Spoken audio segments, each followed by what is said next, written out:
portion of you clicking this video have clicked it because Vivi on it here is in the thumbnail, and a large portion of those people that have clicked already are going to the comment section now to tell me that I pronounced Vivi wrong. I'm sorry, I'm not listening.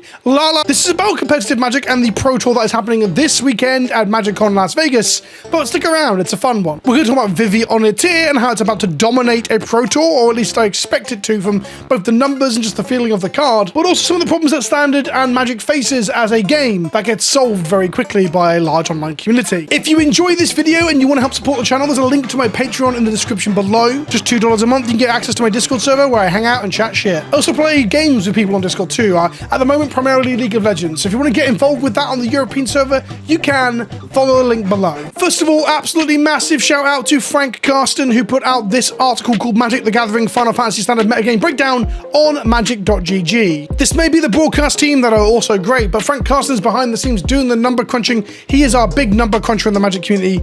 Invaluable. Firstly, I want to draw your attention to the Standard Metagame Breakdown. This is the number of decks that have been submitted to the event.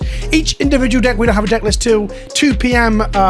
Pacific time, which is 10 p.m. my time. So approximately 8 hours after I finish recording this video. Now, something does stick out like a sore thumb here. Is it prowess is 140 decks, 42.3% of the field. This is the most represented deck since pre-pandemic times. This is the most heavily represented deck since we returned to having organized play at this level and the Pro Tour. It's kind of wild. The other top decks are Azorius Omniscience, a deck looking to combo by getting Omniscience into play and drawing your entire deck and doing whatever you want. And Mono Red Aggro, which is a aggressive red deck looking to beat your opponent to death before they get to do anything. The final deck of the top 4 trifecta is Domain Overlords, which is the deck looking to abuse the Carnivage of Up the Beanstalk alongside the Overlords. Collectively, these 4 decks are 77.3% of the metagame. That is a huge share, but not unusual for the top 3 or 4 archetypes to create such a large portion.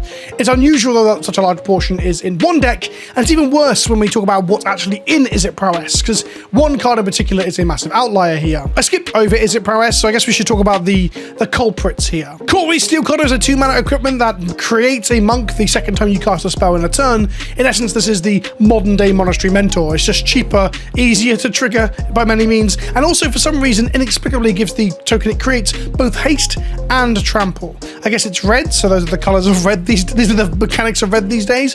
But the trample thing is weird to me because basically a lot of the stuff in current standard seems to have trample, and by a lot of the stuff I mean the most prominently played stuff like Monstrous Rage, which doesn't. It's not creatures having trample, it gives trample. So cosi-steel Cutter and Monstrous Rage are the 2 most played red cards in the entire format, and both of them give trample to their respective creatures, which sometimes can include double striking creatures too, or creatures with prowess that gain big off of multiple efficient spells being cast. And thus, to quote Brian Kibler, blocking doesn't matter anymore. Kibler did a great video called The State of Standard ... in Magic over on his channel a few months ago, where he talked primarily about Monstrous Rage and Up the Beanstalk. His arguments were there is nothing better to do in the aggro decks than to do Monstrous Rage. There's nothing better to do in the longer, more like grindy games than Up the Beanstalk, and thus the format becomes a 2-card sort of like monoliths. This is before cosi-steel Cutter got printed, which allowed red to break out into a second archetype, which was red with lots of blue spells too. His point is that both cards completely break fundamental parts of the game. Monstrous Rage makes blocking and creature combat virtually pointless. You just die no matter what creature you have in play. You've played against Mono Red in Arena, you know exactly what he's talking about. And he's also right on the Up the Beanstalk front as well. I would argue it's not to the same like extent, or at least the same severity, because Monstrous Rage just like exaggerates all these issues that are very low curve, more regular, more commonly appearing in the meta game sort of problem. But Up the Beanstalk does a similar thing to Card Advantage, where once you've built around it and solved the puzzle of playing with higher CMC stuff with things that cost reduce or have alternative casting costs like free spells, overlords, Leyline's Binding, suddenly you're drawing lots of cards. We saw this in Modern where it got banned, and the card I believe still sees some play in Legacy, although I haven't played Legacy in months. So if we slide Up the Beanstalk off of the docket for the moment and slide in Stock Up, this is the other prominently played card. A 3-mana, look at the top 5 cards of your library, put 2 of them into your hand and the rest at the bottom of your library in any order. I've done a whole video on how this is the best Card Advantage spell they've printed in a very long time. If we well, in a very, very long time if we include up the Beanstalk, but in a hot minute if we include up the Beanstalk. Remember, Divination was a playable card in some of the environments at some point, but, you know, get wrecked, you fucking idiot. 3 mana, draw 2. How about 3 mana, look at the top 5, take 2, get fucked, scrub. If we look to Carsten's breakdown of the metagame, is it prowess? 43% of the field, primarily at prowess, but with is it Proft and Jund mid-range as well, are playing cosi-steel cutter. Monstrous Rage appears in 56% of all deck lists, and Stock Up appears in 61%. These numbers are absolutely insane, but they're not the highest of all time. Carsten goes on to point out that actually there were cards that are more oppressive or more omnipresent. That's Oko, Thief of Crowns, who's banned in the vast majority of formats now for being one of the best cards ever printed at 69%, and Omnath, Locus of Creation, 72% at its respective tournament. Omnath holds the record, I believe. Someone can tell me in the comment section here, of being the fastest banned card in Standard. I believe it was banned only a week or so after the early access event. We had like early access event, big tournament, Omnath banned. Like, there's enough data at that point to realize that Omnath was a fucking problem. So to put a little, like a bullet point on that before we talk about Vivi, it's interesting that you could argue that things are absolutely fucked right now and really broken. There was a video that I wanted to make that I might still make about whether Standard was ever any good. How hard is it to actually balance a Standard format? And I'd say in the modern day, I'd say it's harder than it's ever been. There's a point here I'm going to say in the defense of these cards existing, although I'm going to go on to talk about banning them in just a second. So there's an argument for them existing, but they shouldn't exist for this long is what I'm getting at. But the existing thing is twofold. Firstly, take risks because it makes Magic more exciting. I've done entire videos on this before. It used to not be my mentality, but I've changed over time, especially as the game has become more and more digitally played, especially when it comes to Standard. I think taking risks allows you to make interesting card games and interesting cards. Further to that, there's so much more additional sort of like eyes on the game now. Having a small team of Magic designers, developers, R&D, figure out this stuff through the Future League, if it still exists, all that kind of stuff is much harder than having the community, which is, you know, by a magnitude of hundreds of thousands larger, figure out what the best deck or best cards are within the first few minutes of seeing them. There's a Dan Olsen video about, is it bad to suck at World of Warcraft? And in that video, it makes a point about the raids, the highest level raid, is it Molten Core? Whatever the highest level raid was in the original World of Warcraft, and it took the players of the game over a year to level up, grind, and accrue the metatextual understanding, the mods, the knowledge to beat that boss. Come Classic, the grind took people like a week, less than a week.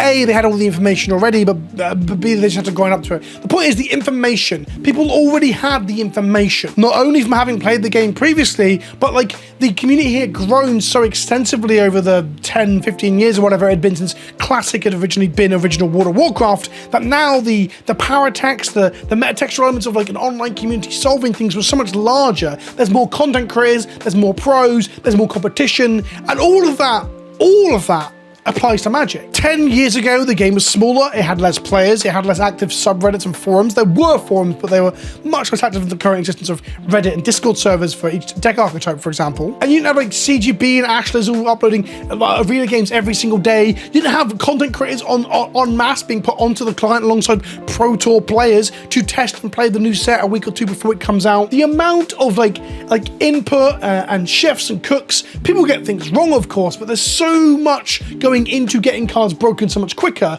that metagames get solved and things look worse than they ever did in the past. However, that's no fucking excuse when it comes to stale metagames. That's my next point to this. You can ban stuff. Kibler was saying 3 months ago in that video that Up the Beanstalk and Monstrous Rage, will continue to be problems and shouldn't be in the format. Saffron has been banging on drum about Monstrous Rage for ages. I'm not a big fan of the card either. I was making videos saying that Standard feels fun and interesting because of the huge range of tier 2 decks that are available to be played a few months ago now. Maybe 6 months ago was the last time I said, like, is Standard good now? And it is, except every single deck has to ask the question, can you beat Monstrous Rage on a fucking mouse? And the truth be told, you can't. Now, there was an argument around banning. It's a whole other conversation, could be its own video, that like there always has to be a best deck. You can't just ban out the best 2 decks or 3 decks by banning key cards, because something else will rise up and take the helm. And that's a valid criticism or a valid observation. The sweet spot, I guess, is to ban things out or take things out of the game that have clearly overperformed. Up the Beanstalk is clearly a limited card. Hell, Monstrous Rage might be too. I don't know if they've spoken openly about the design behind that. But you take these things out to try and adjust and fix the metagames from being as severe as they are. In this case, a mono-red Monstrous Rage decks are 53.2% of the metagame. And that brings us to the next bit, the bit that's in the title of the video. Some of you are angry that I gave all this context. Well, I'm sorry. If you're TikTok brained and you needed to swipe your For You page to see some big titty girl bouncing her boobs around while saying, ooh, ice cream, I'm sorry, you fucking perv. This is Vivi Ornithia. This is the best card from Final Fantasy by like a considerably high margin. And I've been saying I think it's going to be very, very good in Commander, even CDH, to which CDH players have to disagree with me because they can't possibly think I know anything about that format, right? I've already done a video just showing off like how oppressive it is in the 1v1 Commander Brawl dual Commander format of Arena. So Vivi is basically a 3-mana 0/3 that you pay 0 to put X mana into your mana pool in any combination of red and blue where X is its power, activate only once during your turns, and then whenever you cast a non-creature spell, you put a +1/+1 counter on Vivi Ornithia and deal 1 damage to each opponent. And thus it is a 3-mana super prowess creature that keeps its power increases from casting non-creature spells, that also pings your opponent and also generates mana. It is 2/3 of the holy combo trifecta. It makes the mana and it kills them. You just got to find the cards through card advantage, which Stock Up and Similar will do already. And thus, we draw attention to the metagame breakdown courtesy of Frank Carsten on magic.gg, where he says that Vivi Ornithia, between main decks and sideboards, drum roll please, baby, 374 copies were registered across 127 Is It Prowess decks, 3 Is It Cauldron decks, and 1 Is It Prof deck. Among main decks of Is It Prowess builds, specifically, 6 players are running 4 copies, 75 are running 3 copies, 32 are running 2 copies, and 8 are running 1 copy, and 19 are running no copies. For context, here is the grid graph that was published of new cards from the Final Fantasy set and how many cards of them are being played at, and I'm gonna point this out, the event called Pro Tour Final Fantasy. Vivi Ornithia comes in at 374. The closest next to it is Opera Love Song, which rather tellingly is a impulsive draw spell or a pump spell in red, and thus is in the mono red or the Is It Prowess decks. Can you notice how something might be an oppressive force within the standard metagame right now? Our classic boy Dark Confident comes in at 3rd, a card that I didn't think would see any play, but luckily enough it's managed to shop as 55 copies across the tournament. Starting Town, Cecil, and Terra round out the top 6. Then we get on to like a mass removal spell and self-destruct being a singular removal spell. The really funny bit is the interaction that Frank Carsten points out about Vivi that I'd actually kind of like gone over my head a little bit. I talked about this in videos. I think I might have even missed putting Monstrous Rage into my deck in Brawl, but Monstrous Rage might be the best card to combo with Vivi. You cast Monstrous Rage onto Vivi, he's a 0/3, you get a trigger, so he becomes a 1/4. He then gets +4 power to the end of turn, which is a Vol token plus the 2 from Monstrous Rage. Then if you activate Vivi, you generate 4 mana. It turns Monstrous Rage, the most playable and probably the best pump spell in all of Magic's history, into a 1 mana gain 4 ritual.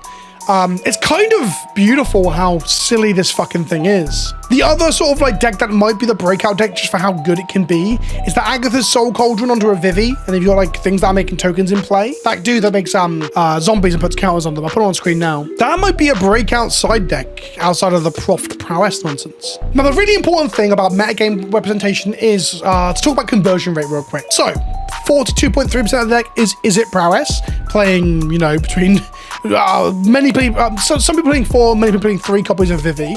And then what will happen is that a breakout deck, something that's not expected, something in the 20% sort of rogue category could be the best deck and could have a good Is It Prowess matchup and thus will stomp the field.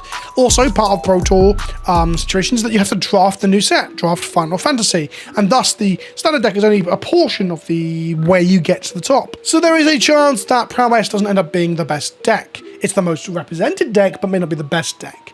I'm going to predict that Vivi will be in one of the finalist decks, even if it doesn't win the tournament.